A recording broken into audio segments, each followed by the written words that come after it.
La collecte du jour est plutôt variée et volumineuse. Ces invendus quittent définitivement le magasin. Ils vont être récupérés par une association. Il n'y a pas si longtemps, ils étaient parfois tout bonnement détruits. Par exemple, ces petites pantoufles, c'est des pantoufles que nous avons mis en commercialisation il y a à peu près 2 ans, qui n'ont pas rencontré un franc succès. Un gel douche où l'emballage peut être cassé, le chapeau ou autre. À ce moment-là, il n'est plus commercialisable pour nous, mais par contre, il est tout à fait utilisable par n'importe quelle personne.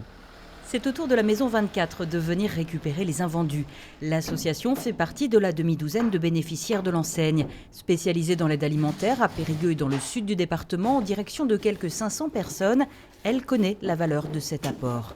La majorité des produits qu'on peut collecter ici sont des produits neufs, à la différence d'autres produits qu'on peut récupérer qui sont d'occasion. Et ça, c'est un plus justement pour des familles qui sont en précarité et qui ont besoin d'avoir des produits de première nécessité, mais aussi des produits d'hygiène pour leurs enfants ou pour elles-mêmes.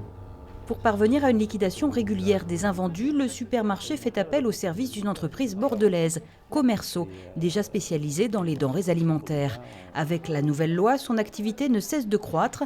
L'offre proposée, simplifier la vie des enseignes en optimisant les dons. On met en place un planning avec les associations pour qu'elles puissent venir le plus régulièrement possible. Et donc on met en place le lien logistique et on intervient sur toute la partie traçabilité et sécurité puisqu'on édite les documents et on fait signer tous les documents fiscaux pour que les donateurs puissent bénéficier de la réduction fiscale en fin d'année. Depuis juillet dernier, dans ce magasin, 5 600 € d'invendus non alimentaires ont échappé à la destruction et ont une seconde vie.